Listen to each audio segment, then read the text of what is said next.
And I know that there's certain things in the world that do change, and there's certain things in the world that don't. Okay. And the one thing that doesn't change is there's a place for all of us out there that is ours and ours only. We have to create it from what we have. Have you ever heard the phrase becoming the best version of yourself? Yeah, me too. But what does that even mean, and how do we become that person? I'm here to help you navigate through those questions and come up with actionable steps in order for you to live your best life. We've got to discover what we want. We've got to figure out a plan on how to get there, and then we have to go. We can't just sit and wait any longer. Life won't wait on us. So come join me on this constant journey to become the best version of yourself and to find your best you. I'll see you on the other side. All right, what's up, everybody? Welcome back to Nick Carrier's Best You podcast. I got the most recognized male figure skater in the world with me today, the legendary Scott Hamilton, and I'm pumped to have him here with me today. I appreciate you coming in, Scott. It's great. Yeah, so when I was doing my research for you, I was reading some articles, watching some videos on YouTube, and I watched a more recent one on that you were talking about your book, Finish First, and in your interview, they were asking you about kind of what the book is about, and you said, well, you know, it's really about how to become your best self, and right when I heard that, I was like, this is going to be... Bing, bang, bang. Yeah, okay. exactly. Yeah. I was like, this is going to be perfect, and that was like a couple days ago, and I went out and bought it, and I read it in 2 days, and I never read a book quicker than I did with this one. It's an easy book to read. Well, it is. When you're telling somebody to kind of get to work and to work it out and just to start banging out, because nothing replaces work. Yeah. Nothing. It's like, why would I want somebody to read like Atlas Shrugged? Yeah, you know, if you want to get going. And so basically, it's just an igniter. You know, here it is. Go. Yeah. You know, go. Get going. Get to work. Find it. Work it out. What's your calling? What is your purpose? What is your skill sets? What do you have to offer? And then just taking it from there. So are you discrediting it? How quick I read it? No. No, just kidding. I was doing a Skate to Eliminate Cancer event in Arkansas, and we were giving the books out as kind of prizes for some of the bigger fundraisers. And one of the dads got the book that his daughter had won. And in the time, it was about a 3-hour show. He goes, I'm almost done. I like it a lot. Yeah. I was like, okay, That's great. hilarious. That's what it is. Yeah. It's just an easy read, and it's very specific, and it's just nothing replaces putting the time in. Yeah, no doubt. Everything takes time. Yeah. And the more you plan, the more you really look at all the factors and all, just do an accounting of skill sets and what brings you pleasure and all those things that sort of make you. Then it turns into, okay, now how do I leverage all of that into creating a life for myself that is basically organically what I'm supposed to be doing. Yeah. So I was going to start somewhere a little bit different, but since you brought up the idea that it takes a lot of time, and you kind of talked about that, I forget what the name of the chapter was called, but taking a lot of time, and a lot of people nowadays commit to the long haul. Yeah. It's like people right now in my generation want things now. Well, because everything is now. Everything is instant gratification. This podcast is instantly available to anybody that wants to have it. Instant, and then information's instant. Interconnectivity is instant, and it's all virtual because nobody really ever just sits and talks to anybody anymore. That's always through a device. And when I look at just the screen addiction in my kids and their friends, it's just like, what are we setting up? What's the result of all of this? And it's kind of frightening. Yeah. Because it's way better to sit and just talk to somebody. Oh yeah, no doubt. And learn about them and in that way grow than it is just to be staring at a device and it's. Whenever I start off my Finish First speech that I give, I tell kind of the typical grumpy old man story about when I was growing up, I had it tougher than everybody, Right. And I go, it's not that at all. It's basically it's not a grumpy old man thing. It's just making observations of how are we going to handle relationships? How are we going to handle the parentheses, which is born on this date and left the planet on this date. what's going to be the dash? And in the dash, it's like, does it all have to be instant gratification? Right. Or is there anything there that becomes life's work? Right. So talking to that in our generation, how would you talk to somebody like us who wants that destination now, wants that end product now, and how would you tell us to like enjoy the journey, enjoy the process of working hard towards what you want to achieve and what you want to get to? Well, there's so many examples of it. It's like if you want to build a well in Haiti, okay, here's the poorest country in the Western Hemisphere, right? It was the poorest country in the world, but here's the deal. You get a group of people together around a place where you can actually build a well, right? Dig a well. And you say, I need all of you to come up with some money to buy the well. You don't need for them to do that. But until they take ownership, they're never going to maintain it. They're never going to appreciate it. Unless there's some skin in the game, it's disposable, right? So the idea of instant gratification is, wow, that's really great. It's like, bam, bam, bam. I get to experience a lot of things. It's here, it's now, it's there, but it's gone as soon as it arrives. Okay. Right? So in order for anything to truly be worthwhile, it's almost like you gotta put some time into it, and there's gotta be a level of commitment to it. There's gotta be skin in the game. If there isn't any skin in the game, then it goes away as quickly as it comes. Then it's not satisfying at all. The harder you work for something, the more time you put into something. I don't like the idea of hard work and determination and sacrifice. Those are all buzzwords that make me kind of run for the hills. It's more about commitment. You're committed to doing something, and it's repetition. Yeah. Like you're in fitness. Like if you want, like tomorrow, I want to be a bodybuilder. Tomorrow. Yeah, it's like, no. No, right. But I mean, that's the same process as anything, right? If you're going to build your body, if you're going to build your mind, if you're going to build your skill sets, if you're going to build your reputation, if you're going to build your credibility, if you're going to build anything that allows you to be successful, it's not going to be picking up the phone and doing a Google search. Right. Ever. I mean, that's great if you're trying to like, oh man, I can't think of what are the 7 wonders of the world. I can think of 4. Right. You know, what are the other 3? Oh, pick up your phone.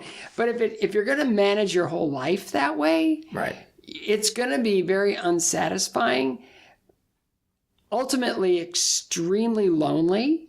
And then what? Then what do you have to show for it? Nothing, because what you get out of it is exactly what you put into it. Yeah. You know, and you know the long play, the long haul, the commitment. That's where success comes from. That's awesome. I think that's super important to be able to. I think it's not even necessarily like people have to do anything. Anyone in my generation has to do anything in particular, but it's like a mindset change. It's like they just kind of need to hear that over and over again until they can do something that they realize it took all the long haul and how satisfying that was in the end. So I think it takes doing it to realizing it to a certain extent. And I always say the pendulum swings both ways, right? You know, it's like we got this. Oh my goodness, that wasn't what we thought it was. Let's go back over here. And the pendulum swings the other way. Well, that wasn't really very good. And that joy is somewhere in the middle, right? But it passes. It passes both ways. You know, it swings to the left, it swings to the right. And the joy is somewhere in the middle. That's where you live, is somewhere in the middle. And that's a good way to think about it. And I hadn't heard that before. Yeah, but it's just, you know, everything right now is instant information. Let's more, now. And then pretty soon people are going to slam on the brakes and say, that really stunk. That was the worst thing ever. Yeah. And first thing first, you got to get over your addiction to, you know, the dopamine that's created when you throw up something on social media and you wait for somebody to like it. You know, it's, I mean, it's, whew. And then you go to the next part of it, which is what will give me lasting joy? Yeah. And, you know, for everyone, it's going to come in a different box. Yeah. No two stories are going to be the same. No two stories are going to be, because, you know, there's been 100 billion people born to this planet since day one. Yeah. How many are alike? How many are the same, I should say? A lot of people are alike, but how many are identical? No, so we've got this is our journey. And it's a journey. Journeys don't begin and end in a kilobyte. It's like it goes experiential, it's relationship, it's intellectual, it's physical, it's emotional, it's spiritual. I mean, there's so many facets to living a quality life and there's always going to be stumbling blocks. There's always going to be disappointments. There's always going to be, and it's almost like there's a generation now, and that's kind of what Finish First, my book is all about. It's kind of like we're missing it. It's all about, we're not allowed to, we don't, and a lot of it I call lazy parenting, but it's like, I want, if I put my child in a sport, I want them to come away with something in the form of a trophy or a moment. It's like, no, they're coming away with feedback and an experience of where am I and how do I fit into all this.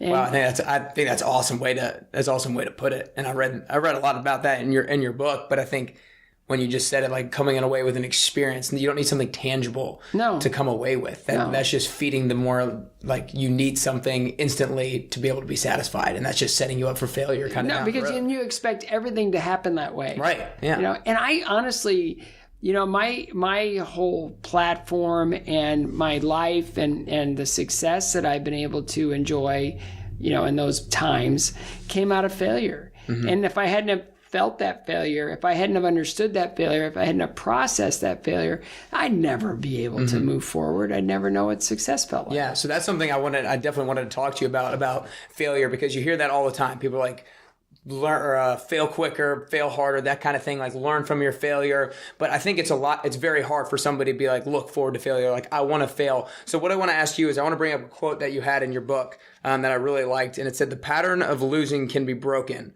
but not without a serious shift in mentality and focus. Without the right train of thought, you are doomed to be stuck in your losing pattern forever. So what's that mentality shift look like, and what's the right way to lose or the right way to fail? Well, I mean, the right way, that, when you say the right way to fail, it's like, well, that's you're planning. Well, right. There's some homework that comes with. I guess it's what's the best.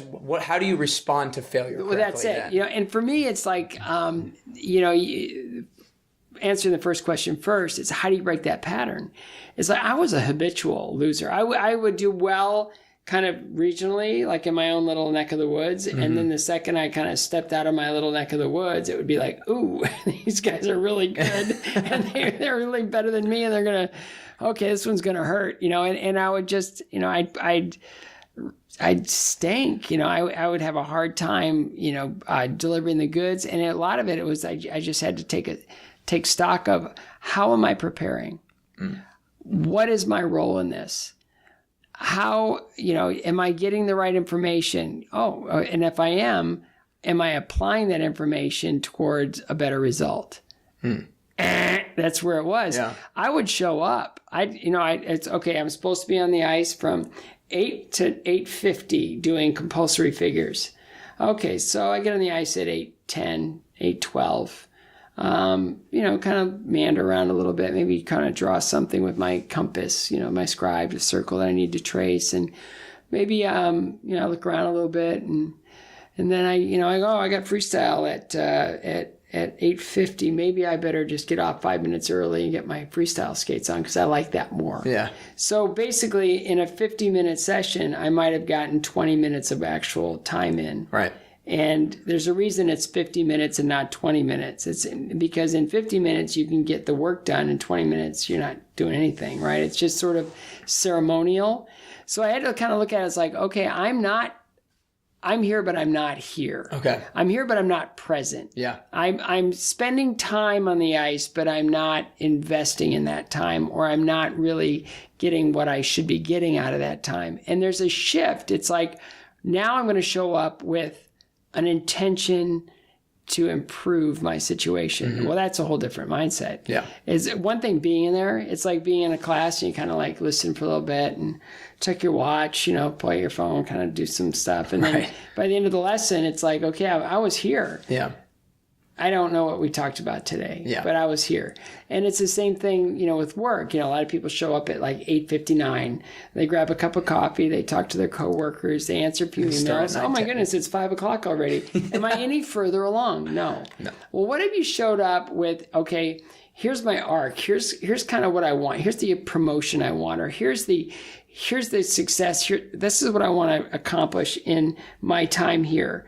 If I'm going to take a check, I might as well have some value, right? Mm-hmm. So here's my game plan. Here's my new paradigm for success. Now that time that you're there takes on a little bit more of a intentionality, right? And so it's about that. It's about investing the time properly in order to come to a better result. Mm-hmm. And that's, I wasn't doing that, and I was, and my results. What did it take you to realize that you weren't doing that? Coming in last, losing miserably, being embarrassed, So you lost and you were like, okay, something's not wrong. I'm showing up, but I'm not really showing up as 100% there. Well, it's like, okay, last place, you can cry in your soup for a while, and then you can go, oh, woe is me, I came in last, and then you go right back to doing what you're doing before. But then there's this thing like the nationals, my first nationals I ever was able to compete in. There was 17,000 people in the audience, and I wasn't prepared for that. And I was so nervous I couldn't feel my legs. I fell 5 times, came in dead last.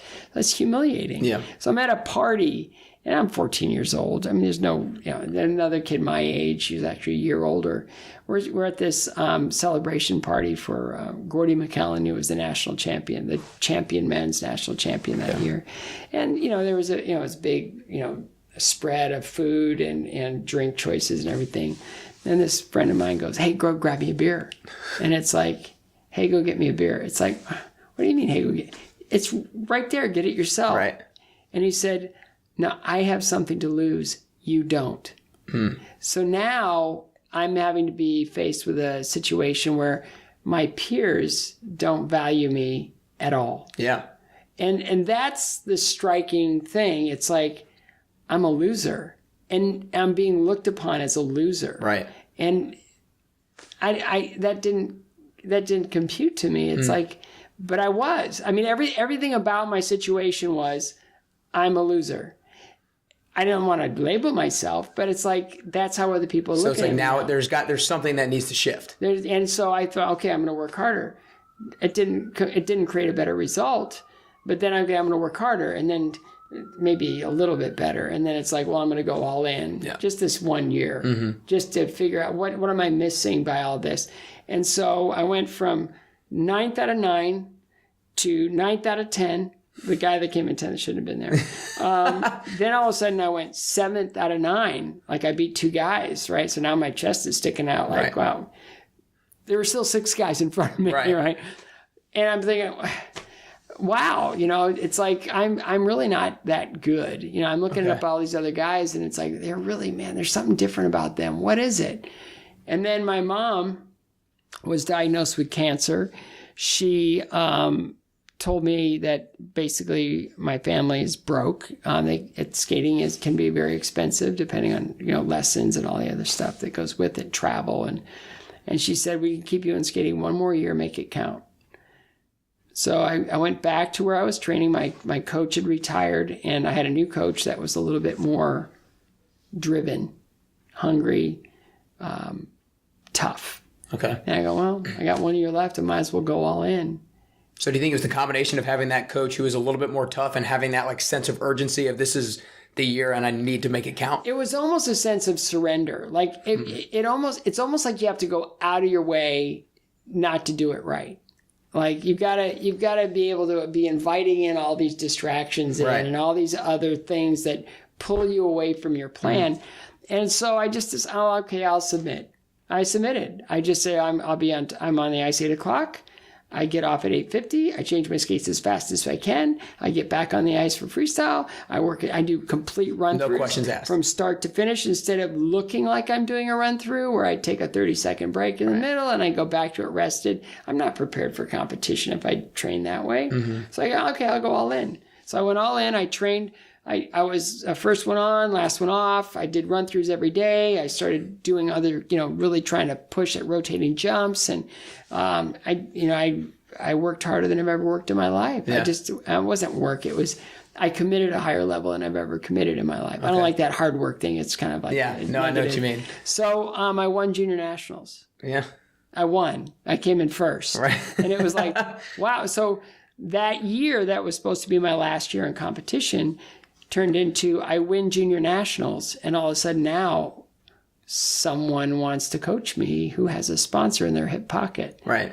So now I get a second life in skating only because I committed a level that gave me the opportunity to be successful. Mm-hmm.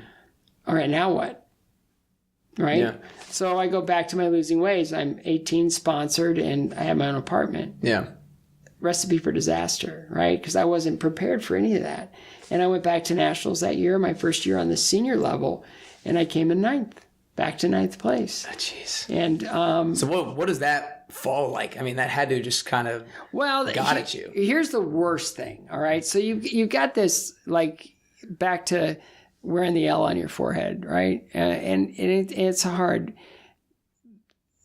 The problem that made that one the worst defeat or the worst failure ever was my mother, who was the center of my universe, who sacrificed everything, her own comfort, her own everything, she leveraged her entire life to put me into skating. And that was how I responded. And after that competition, she lost her battle to cancer and she never saw me skate again. That was it. And her whole life, all she wanted me to do was be a skater that would someday go to the Olympics. And I was like, I did it again. I mean, I didn't prepare right. I was 18. I was partying. I had all these friends, right? Air quotes, friends, right? Mm-hmm. And they were pulling me away from my plan. So I went for, the morning I lost my mom, again, she was the center of my universe. I just went for a walk and I just decided in that walk that I had to honor her. And the only way to honor her was to be, to take her with me wherever I went, to be accountable to her and accountable to her sacrifice and accountable to all the stuff that she denied herself in order for me to have this opportunity. That was going to drive me. And so I went in that decision. The next year I was third in the country, 11th in the world. And then 2 years later, I'm competing at the Olympics where I come in fifth in Lake Placid. And then a couple months after Lake Placid, I get up one morning and I came to the realization that I'm fifth in the world and the top three guys retired. Yeah, and then number two. Yeah, I'm second in the world and all I needed to do was wake up. That's a pretty good promotion. Yeah. But then I thought, well, what do I have to do in order to be first? And it was, I had to be strong where I was weak. And that was compulsory figures. Okay. I just hated them because they were boring. Mm-hmm. I did them. But it wasn't until the possibility of now I've got a carrot. Yeah. And the carrot's gold. It's made, and it's like, whoa. Yeah, so the year that I came in last in novice men was the year that this guy that I had to now beat came in third in senior men, championship men at 12 years old. And why did he come in third when I was coming in last? Because he was a brilliant compulsory figure skater. Yeah. And I was like, okay, all right. Crap, now I have to actually work on this. But it's like, that's, be strong where you're weak. Yeah. And my kids, I tell them all the time, I go, what is the greatest strength? And they always roll their eyes and they go, a lack of weakness. It's like, well, figure out where you're weak. So did you almost see that as a good thing? Like there's some place that I know that I need to get better. And it's so I don't even have to figure it out. It's like, this is where I need to get better. I can just attack that and go after it. Yeah, but it's like, how do I get better? Am I naturally gifted at figures? Okay. Not so much. Am I, is there something about it that really appeals to me that makes me want to do them? Not so much. Yeah. It's like, I didn't like them. Yeah. I just didn't. And then, I started working with my coach on them and because I was at that level where now I'm competing at the world level and I'm like, I look like I'm on a nice ascendancy to medal the next Olympics. Instead of having a patch or like a little strip of ice, I had half the ice to work on my figures. And it became this thing where I now could put myself in kind of that fantasy position of I'm in competition. And I would allow myself to compete every day, and I could see where I was failing. Yeah. And then pretty soon you start to make it a game. It's like, I was in my tracings, because when you leave a mark on the ice, it's a tracing. And now you're doing compulsory figures on ice without any markings, and you got to do 8-foot circles perfectly lined up on an axis where they're traced within an inch. Okay. Right? Yeah. So now it becomes like this, it's almost like a test of wills. Yeah. Am I going to be able to do this? How about if I do it with not just within an inch? How about I do it within a half an inch? Yeah. How about if I try to get in on the same line? How about if I try to, and all So is that what fueled you, or kind of kept you motivated? Like, I can see the result here. I can see the result, and I'm getting a little bit better. But what if I get a little bit better? Yeah. And so it became a game. Yeah. And it was so funny. By the time that Worlds came around, I was I guess, where was I? I guess I was like third or fourth in figures, or fifth or something like that. But I had my freestyle skills were really strong. So at nationals, I came in second in figures, and I could easily pull up. You know, it's something I want to stop you real quick, because I just had a thought when we said that being able to see the improvement, or being able to see how you're going along through the process, kind of motivates you. Because I think success is one of the biggest motivator that we have. And you kind of talked about this in your book. With a lot of things in life, try to find a way to make it a game. Because if you make it a game, then you can find kind of steps along the journey, or like practices along the journey that you can succeed at. And then when you succeed, then you get a little bit more motivation. That success fires you up to keep moving a little bit further. And I think a lot of people don't really set that aim or set that game for themselves. And because they don't see any progress on the way, because they don't have the rules to it, then they don't see that they're improving, and they don't stay motivated to keep going. And again, it's like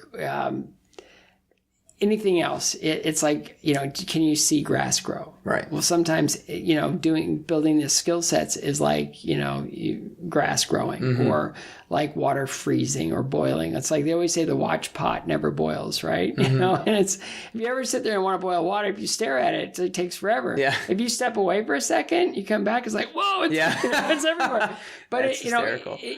We all have trained ourselves to kind of feel like it needs to be instant, and there's a lot of it that you just have to know where to look for those improvements. It's like, no, I think it's and a lot of them are invisible. It's a lot of the people I knew back, kind of in those days where I was coming in dead last, they see me now, and it's like that old Joe Walsh line, and life's been good. It's like, everybody's so different, I haven't changed. And it is. People look at me differently now, and I don't feel any different. I just put the time in, you know, and I realized that, I put the time in. I saw, an arc where I could be successful. So that first year I was second at nationals, and, I ended up first overall. And then I went to Worlds that year. I was third after the short program, and then I won the world championship. And then I freaked out thinking that, oh my goodness, now the pressure's on. It's like I'm the world champion like 3 years before the Olympics. It's either I've got to up my game to be worthy of this title, or the sport is in its worst place in history. Right? And that's the mindset. So I drove myself insane. Oh gosh. Insane. Because I figured that I hit at the peak, that I'm the world champion in figure skating out of all these last place finishes. Now I'm up here. It's like, how do I maintain this? Yeah. Why did you think that you weren't kind of, not necessarily not worthy of the number one spot, but why did you think that the game must have been in the worst, or the competition must have been in the worst place possible if you were the number one? Why did you think you thought that? Because I knew where I'd been. Okay. I knew it's like, I was the guy that was a habitual loser, the guy that didn't know how to train, the guy that was unworthy of everything, and so now I'm the world champion. I'm at the peak of the sport, and it's like, whoa, this doesn't feel right. I don't really feel like I'm worthy of this. And I think a lot of people go through that when you hear the stories of people that become like an actor that finally breaks through and becomes famous, and it's like the worst thing that ever happened to them, because now all the demons start coming out, or somebody wins the lottery, they lived in a very humble, and they were happy, and then they win the lottery and they have, millions of dollars, and then their lives just unravel. It's like we're built more for challenge than we are for success. I really believe that. Yeah. And so, I had to work it out. And so my coach, he was brilliant. He kind of walked me through it very gently and very, he was very empathetic. And if I felt like I can't train here today, I don't feel right here, I need to go somewhere else, he'd say, okay, let's go somewhere else. He was really, he was very thoughtful in that way, because I felt like I didn't belong. I didn't want people watching me, because now there's more eyes on me than ever. And I just wanted to go someplace in solitude. And so we found a rink that was abandoned, and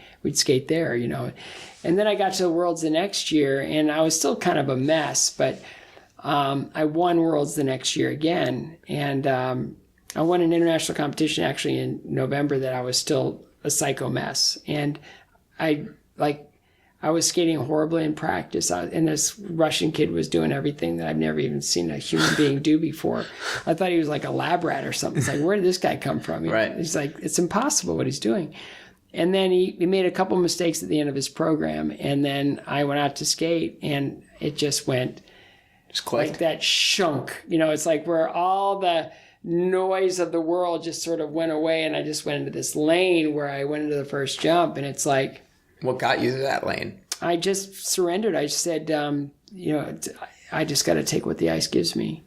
And so I ended up skating better than I skated like all year, won that, and then I won nationals, then I won worlds. And when I'm standing up on the world podium, I wasn't standing up there as this this world champion. Well, look at this, I'm this, I'm that, or this. I didn't give the image of the title, to be this overwhelming thing anymore. By then, I'd gotten to the point of, I'm just competing against these guys. Yeah, they're all just guys, and I know these guys. I've known them forever, and I'm just beating guys. It's not like I'm this world champion. It's like, it's like it's a competition against. Once you kind of like dumb it down a little bit. No, but it wasn't. It was making it real. Right. Okay. Like I was making it more so much bigger. Yeah. But when it just came down to it, it's just guys. And it's like for anybody that wants to accomplish anything, for anybody that wants, it's like, it's guys. Yeah. Well, and I don't mean make it bigger than it is, because it's huge winning the world championship, but I think it's like you said, just kind of make it real. It's real. And don't kind of think that anything is outside of your reach. Like we're all just people going after the same thing. Right. And once I realized that it's just a human pursuit instead of a superhuman pursuit, or then it became like, oh, all you have to do is stay ahead of these guys for the next 2 years. And if I can stay ahead of these, what's going to take? Figures. So by the time I got to the Olympics, I won the next year. So I hadn't lost a competition in 2.5 years. I was 3-time world champion. And then I go into the Olympic year, and it was just like, man, the whole thing just sort of crushes you, because you have Sports Illustrated showing up and just sort of camping out in the rink, taking pictures of you every day. And it's like, okay, it's different. And then you have all these media requests and all these different things, and it's just different. And then you go to, a competition where it's just these guys. But every time I walked out of my room in the Olympic Village, I'd run into a reporter. Oh, what a coincidence. They're stalking. And it was just like, what does it feel to know that you haven't lost a competition in 3 years, and now you're at the Olympics, and if you lose, it's a failure? What does that feel like? Yeah. And it's like, really, you're asking me that question? Right. It's like, come on. You're forcing me into the situation of looking at potential failure instead of looking at the opportunity. But the only reason I realized going into that Olympics that I surveyed the field, the guys, and I realized that my biggest competitor was a guy that really was weak in compulsory figures. Okay. And I figured that the guys that were really strong in figures were really weak in freestyle. And the guys that were really good in freestyle were weak in figures. So I figured if I came in, the way the sport was structured then, if I came in top 2 in figures and top 3 in everything else, I couldn't lose. Yeah. I couldn't lose. I couldn't. There's like the math. You made it a game. The math of it didn't work. So I go out and I win figures, and which was like I beat this French guy who's by far the best figures guy, like of our generation. It was like my coach said, let's stop in Paris on the way to Sarajevo, and I go, all right, what's in Paris? Jean-Christophe Simon. I go, oh yeah. So the day we arrived, we flew in all night, that kind of thing. You arrive at 7:30 in the morning. He goes, go take a nap. We're going to train tonight. I go, okay. So I went back to the hotel. I slept, for a few hours, and then I got up and grabbed a bite to eat. Went back, and my coach had picked the patch, the strip of ice right next to Jean-Christophe Simon, the best figures guy in the world. And I'm doing my figures, and I'm minding my own business, and I kind of like glance over at his patch, and I'm like, I can beat him. Yeah. It's like, I'm better than, my figures are better than his. Yeah. And I'm like, holy cow. And so I go out for the freestyle thing that night. The long program is 4.5 minutes of just like, it's a lot. Mm-hmm. And I'm on jet lag, right, from Colorado to Paris now. And Don looks at me after that thing, and I'm kind of like, I'm floating because I realize my figures are pretty good. And I'm looking at him next to his. And he goes, long program run through. And I just look at him like, are you crazy? And he goes, I want to see it. And I hadn't missed in my long program in over a month, so I go, see what happens, because I still felt a little jet lag. Right. I did a clean long program run through. And Jean-Christophe looked at me, and he was like, oh, man. And his coach was so happy I was there because it ignited a fire in him to start competing again. But when I did my figures in Sarajevo, I put them as close to Jean-Christophe's as I possibly could. Okay. So that there'd be apples to apples. Yeah. And I won the first figure. There's 9 judges. I won 5 judges in my favor, 4 in his. Okay. The second figure, 7 in my favor, 2 to his. Okay. And the last figure was a loop, right, where you do these really small circles with loops inside the circles. And mine was almost one line. Like, it was that good. Yeah. And I look back on it, I was like, holy cow. Yeah. Man, I couldn't have dreamed that went up. And I won 9-0. Oh, wow. And it was right from then on, it was like, I can't lose. That's awesome. I just can't. But, again, it's just all that comes out of a lot of time and a lot of focus and energy and planning. And it just takes time. And that's where I worry about, kind of the current generation. The current generation. It's just, and it's not their fault. Yeah. And none of it's their fault, but it's their responsibility to work their way out of it. Yeah. And one thing that I think is another big thing with our generation is kind of the victim mentality. And before we get a little bit into that, I want you to kind of go into, I've heard you say it a few times on a few different talks, that what your dating profile would be if you had to write one now. So go ahead and just race through that real quick. It would be, like, if I were putting myself out there on a dating profile, it would be short, bald, half-neutered, chemoed, radiated, surgically repaired, retired male figure skater of unknown ethnic origin, seeks a beautiful, intelligent woman for long walks, laughter, and an interest in my hobby for collecting life-threatening illnesses. That's just hysterical. And so the reason why why I wanted you to say that is because I think that a victim mentality is something that kind of plagues a lot of us. And a lot of those things, basically everything that you say, especially in the beginning, would be looked at as like a negative thing, right? As something that's a negative, right? As you could see that to yourself and kind of get into that victim mode. You've had a lot of things like that happen in your life. You were born with a condition where you weren't able to grow. You've had testicular cancer. You had brain tumors, and you had your mother pass away at 18. Like, how do you stay away from that victim mentality and kind of use those things to your advantage? Well, it's always there. And that's the thing. It's always there. What do you mean it's always there? It's like in Avengers where, it's like they look at Bruce Banner and they go, time to get angry. And he goes, that's just a thing. Okay. I'm always angry. Right? So it's with it. It's like that convicted me. It's like, how do you avoid a victim? And I live it like it's always there. It's always a part of, I'm still the kid that came in last. I'm still the guy that's too short. Years ago when I was growing up, there was this guy who was on TV. His name was Art Linkletter. And he was one that kids say the craziest things. Bill Cosby did it later on. But he was brilliant. And I ran into him on a shuttle bus in a car rental thing. I don't even know where I was. And I introduced myself because I grew up watching Art Linkletter. And I said, what are you up to now? He goes, he's doing motivational speeches for elderly people and just to keep them, in the game and all that stuff. And I introduced myself. He goes, I know who you are. You're that skater. And I go, oh my goodness, you know, I was just like, I flushed, because I was just so, he goes, you've been through so much. I mean, you've gone through a childhood illness. Am I right? And I go, yes, sir. And he goes, cancer? And I go, yes, sir. And he goes, and balding publicly. It's like, and I thought about it and I was like, balding publicly. I didn't know that was a disability. Yeah. But okay, I'll roll with it. You know, but it's just like, it's always there. It's always kind of like you live with your failures. You live with your shortcomings. You live with your, and it's all just sort of that, and again, I'm a person of faith. It's the enemy just whispering in your ear, just telling you, you're not worthy. Yeah. You're not good enough. You're not what people are looking for. You're not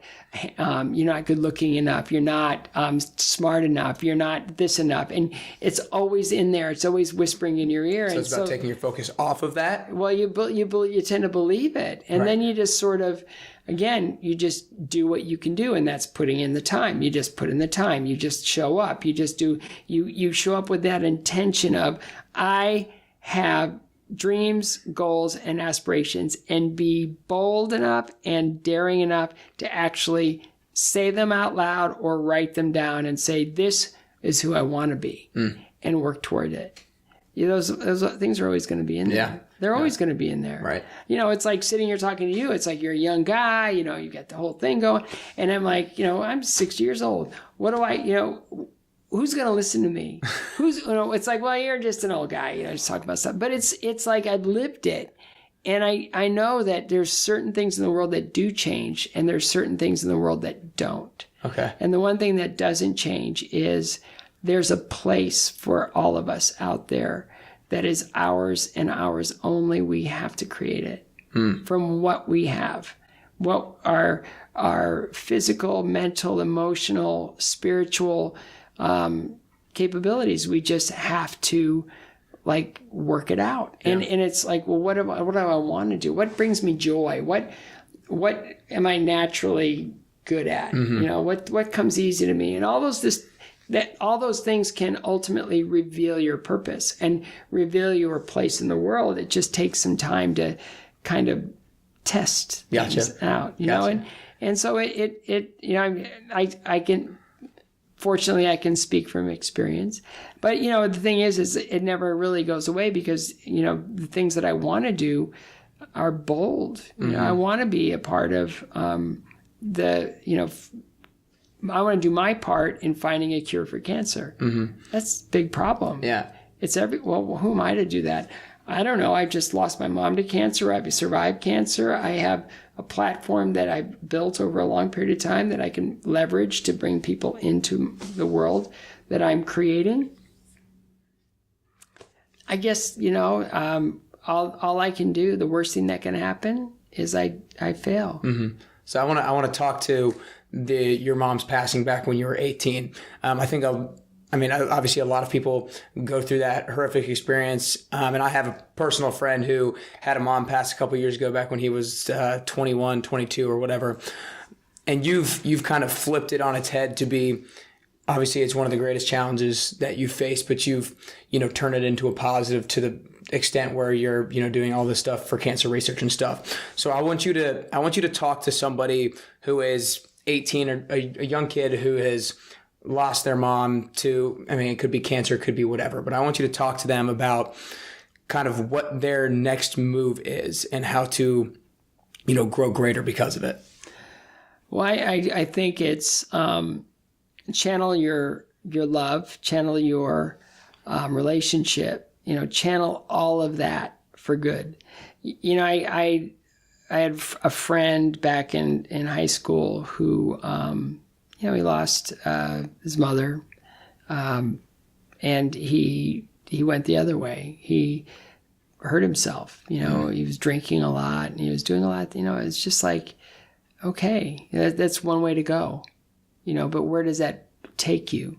And for my mom, all she ever wanted was for me to be successful in skating. So the least I could do is honor her in that. And it's just like, what, if you lose a parent early in life or in any time, really, it's like, what would they want for you? What would they want for you? And some parents are better than others, but how do you honor this life? Like, I was adopted, but even for birth children, it's like, you've been given this life. This is yours to own and operate. How are you going to honor those people that brought you into the world? How are you going to honor those people that sacrificed for you? How are you going to honor those people that, have been there for you? And my goodness, the only thing to do is to show up and do the work and to try to create a life that honors that commitment, So it comes in every shape and size, and that loss comes in so many different identities. Yeah. So just channeling the energy in the kind of the best way that you know how, and the best way that you're, given, or, everybody has their different uniqueness. But the thing is, and again, the trap is, and I almost hear it in our conversation, is you're living for them. It's not it at all. No. It's, you're honoring them by living your life authentically, genuinely, with passion and interest and focus and toward success. I think this is really important for people to realize, because like we kind of mentioned on earlier, no two people are identical or alike, but we all have our own uniqueness, our own purpose, our own talents and things like that. And we got to realize we got to use those and not kind of compare it to what other people are doing, and use that in the best way. Find the energy that we have because of our loss to fuel those things. Yeah. And, a lot of those things, and again, I'll go back to failure. I'll go back to, criticism. I'll go back to all those negative things that all of us absolutely despise. Nobody likes to be criticized, and nobody likes, because it's unpleasant, and failure is unpleasant. So what I've tried to do and finish first is to kind of repurpose failure and repurpose criticism.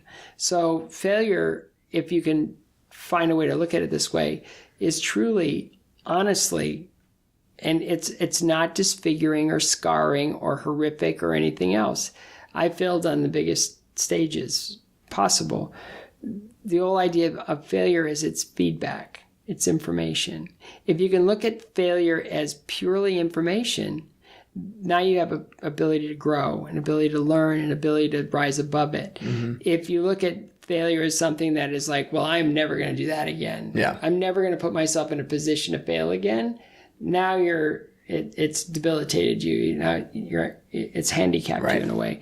So I look at failure as information. I use the example of my youngest son when he started playing hockey. He was young. He never played hockey before, and they got destroyed. I mean, he just absolutely got skated past, and they took puck away from him every time he had it. And he was crying in the car because they just lost 2 games in a row, and it was tough. Mm-hmm. And he goes, I hate this. I hate losing. I hate this so much. And I just said, Max, let's just break it down. I go, what happened today? Why did you lose? And he goes, what do you mean? I go, well, what could you have done better today? And he goes, well, I need to skate faster. And I go, good. I go, that's good, buddy. We can work on that. And I go, what else? And he goes, I need to work on my stick handling. They took the puck away from me all the time. I go, wow, okay, we can do that too. We can. And I go, what else? And he goes, and I just want to get that shot right up in the corner of the net. So he started dreaming a little bit. Right? Yeah. And he goes, and to where the goalie has no chance of getting it. That's what I want to do. And I go, that's awesome, buddy. I go, that's a great exercise. That's phenomenal. Okay, here's my other question. He goes, I go, what would you have learned today if you won? And he just sort of looked at me and he goes, is that a trick question? Yeah. Go, no. Probably that I'm good enough. No, but you don't learn anything from well, that's what I'm saying. That's what I'm saying. Because it almost can not make you, or can take your motivation down. Yeah. If you just. Well, it definitely confirms that you're everything you need to be right now. Yeah. So far. And I just think failure is way more important than that. I think it's a great way of just. But it takes that breakdown. You can't just kind of lose and be like, okay, I lost. Awesome. Like now I'm going to learn something from it. You actually have to take the time to kind of like analyze it. Yeah. But I mean, that's what a smart person would do. Right, 100%, yeah, 100%. right. And then the other part is failure. It's like failure is something that comes at you. It's like coming at you from, and now with social media especially, it's like who hasn't been hated on by social media? Right. And I just look at it, I go, okay, here's the deal with criticism. Criticism comes in two forms. One is opinion, and the other is fact. Mm-hmm. Okay, whether it's true or false.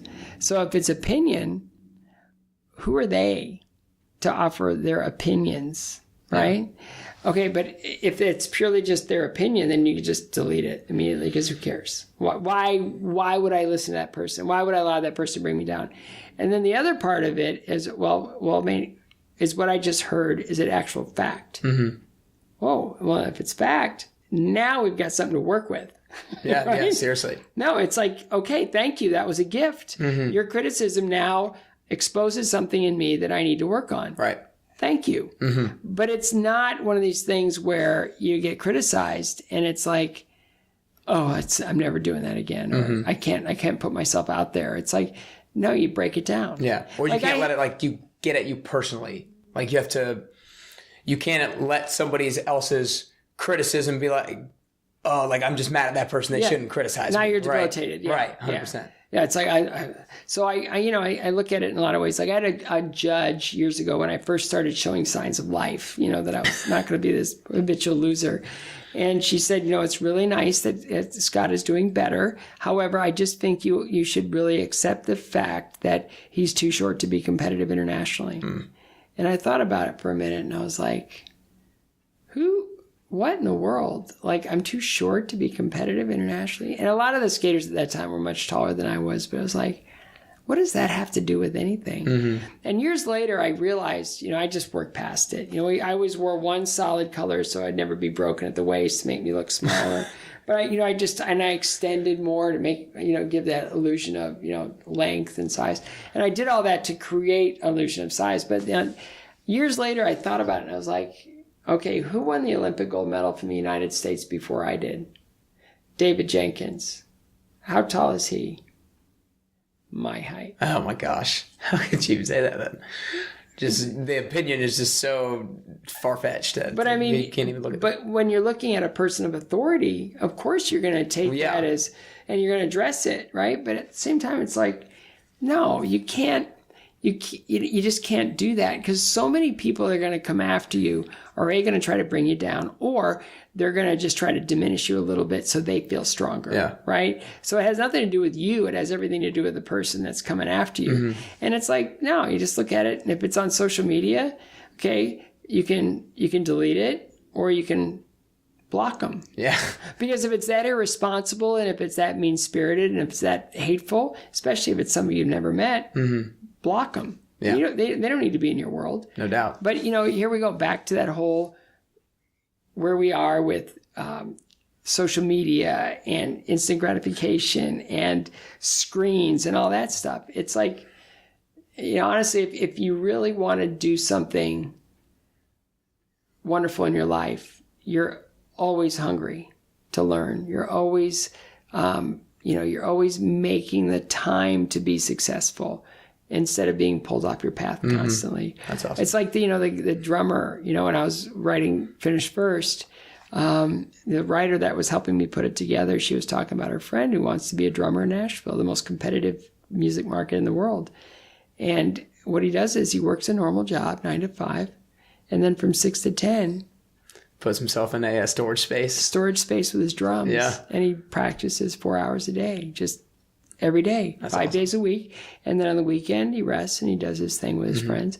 But that's commitment. Mm-hmm. And the only way you're ever going to do anything, unless you're absolutely massively gifted, is, even Amadeus had to put the time in. Yeah. It's like, 100%. Yeah. So no matter who you are, you've got to put the time in and you've got to, work through some things and you've got to be willing to fail and you've got to learn from those failures and you've got to be willing to process criticism mm-hmm. positively or effectively.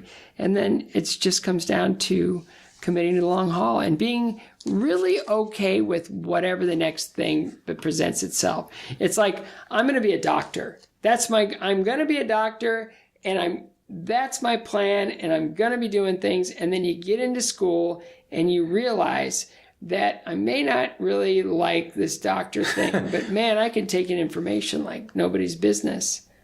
Well, how can I channel that? Right, 100%. I can be a lawyer. I can go into business. I could be an entrepreneur. There's a million things you can be. But just because your whole plan has always been, I'm going to do this, and then you get in there and you go, well, something else just came up that I may be more suited for. Yeah. It's not changing horses midstream as much as it's just sort of taking one thing to its end and then beginning another. Yeah, you have to be kind of flexible to a certain extent. But I mean, the whole idea of, again, getting back to finish first and winning it's just about being better than you've ever been. It's just about understanding that wins come in all shapes and sizes. Yeah. At Olympics in 1980, I thought if I came in 8th, I'd prove myself. That's right. I knew that 8th was a really good place for me to end up looking at the rest of the competition. And I came in 5th. So for me, that was beyond finishing first. Yeah. That was 3 places higher than first. And in that, it was a victory. And that victory changed the course of the next opportunity and the next. So winning does change everything. But winning is showing up. Winning is showing up with intention. Winning is committing to the long haul. Winning is built on a lot of victories, small victories. And that's it. It's being present, being repetitious, being on time, being true to yourself and being true to your calling. Nothing replaces that. Yeah, I love this stuff, and we could go on and on about it, but I want to make sure I get you out of here not too terribly long. So before I ask the last question, I do want to talk about your upcoming event. It's on Sunday, November 18th at 5:00. Scott Hamilton and friends. You got Kristi, Yamaguchi, and Cheryl Crow as your co-hosts, right? They got Florida Georgia Line, Brothers Osborne, Steve Cropper, and a whole host of more musicians and everything, and the world's best Olympic world and national champions are going to skate on the ice to the music, I guess, correct? Yeah. So yeah, super great event. So go ahead and kind of give your quick pitch about the event and everything like that. I know it's a great cause, obviously. Well, most people, especially in this area, have only seen skating on television. And it's nice. It's good. It's great. It's exciting and it's wonderful. But to see it live, a whole different experience. At that level, holy cow. At that level, to see it live is spectacular. And then when you have their performances, to live music, then there's that sensory thing of you can feel the music and you see it being performed by, songs that you've known forever being performed by the artists that created them. And then you see the skaters in front of them that are all Olympic and world champions, just skating their hearts out. And it truly is an experience like no other. And it's really family friendly, and it's good for everyone that wants to come. But ultimately, it's for a great cause. We're trying to raise money and awareness for the CARES Foundation that funds, the China treatment options. It's funding research towards treatment options that spare people going through cancer harm. It's about immunotherapy, training our immune systems how to fight the cancer itself, and targeted therapies that really just go after the cancer and leave the body alone. Yeah. It's anything that treats the cancer and spares the patient harm. And so we're just, we're aligning with other great organizations, and we're all trying to lift, all ships rise with the tide. Yeah. We're trying to create a tide. And so the money, the proceeds from that event go towards My CARES Foundation that funds research that treats the cancer and spares the body. That's awesome. That's great. And I think I haven't really seen skating live either. I think that'd be the super cool event. It's insane. Yeah. Oh, I bet. No, it's like I used to do it. Now I'm a fan. Yeah. No, I could hear the energy just come from you. Like, it's insane. It's awesome. Yeah. And then, to put live music on top of it, it's like a whole different. It doesn't get any better than that. Yeah. Well, that's awesome. Well, before I ask last question, I want to acknowledge you because I think a lot of people get set down in the negative things that happen to them. I think that a lot of people have the biggest challenges in their life, keep them down for an extended period of time, but you've kind of shown time and time again that you use these greatest challenges and make them your greatest opportunities and make them your greatest superpowers in life. And I think that's something that's so powerful and that just everybody kind of could learn from and apply it to whatever challenges that they're going through. And there's a song that Garth Brooks sang years ago called "Unanswered Prayers," and a lot of people feel like if they go after something and they fail and it doesn't work out the way they thought it would, that it's over. It's done. Well, maybe that was the best thing that could happen, because maybe that's not what you were supposed to be doing in the first place. No, I think that's a great way to look at it. You have to always look for the positive. And in that song, it just, he goes, I thank God for my unanswered prayers. If I would have married that girl instead of the girl that I did marry, if I would have gone into that job instead of the job that I ended up with, if I would have done well in that event instead of, coming, how would my life look different? And it's like, it's collecting those experiences and learning from them and growing beyond them than it is to allow them to smother you and defeat you. So if you got this plan on being this big blogger, and it's like, and whatever, if your audience, kind of tops out and starts, it's like, okay, right. What can I do with all those experiences and take it to the next level? Yeah, 100%. And, it may be journalism, it may be sports television, it may be a million different things. You don't know. But right now you're building this platform and you're working really hard doing it. And only good can come from that. Yeah, that's awesome. Well, I appreciate that. So the last question I always ask everybody is, kind of as we talked a little bit before the interview, my passion is become the best version of myself. And I think that it's a constant journey. I don't know if we're ever at that point. I think if you think you're at that point, then you're in a bad spot. Well, it's a moving target. Right, exactly. And, you always want to be better today than you were yesterday and everything like that. But as we kind of talked about earlier, everybody is different, and that journey looks a little bit different for everybody else. So what I want to ask you is, for you personally, if you could work on 3 things or do 3 things to become the best version of yourself, or work on towards becoming the best version of yourself, what are those 3 things that you could do, or 3 things that you could work on? One thing that I really struggle with is, just carving out enough time now, because I have so many different responsibilities to be successful in every single one of them at the highest level. So I've got the CARES Foundation, which is run by Carrie Morgan, who does a spectacular job. I've got a phenomenal small staff. We're not expensive to run. We got to raise a lot of money, but to make sure that we're doing the work we do. But it's being meticulously and phenomenally run. I'd love to be able to spend more time day to day doing that. But I've got my role in all of that, and I stay in my lane. Same with the skating academy. I'd love to be there every day. I'd love to. For me, it's all about time management and being a little bit more. Is it being able to delegate, or? No, the delegation has gone really well. It's just, I feel like I'm missing something because I've got these responsibilities. I've delegated the main responsibilities effectively in order to make them happen where I can do my role. I just don't feel like I'm able to enjoy that as much as I'd really love to, because, again, it's just time. And I've got 4 kids who desperately need my attention, and my family, my wife needs my leadership and everything else. It's just, there's only so much time in a day. And I really wish that I could, if I could change one thing, it would be to be able to be, for people. Yeah. Or at least, be able to be more patient with accepting that this is my role and I don't need to wish for anything more.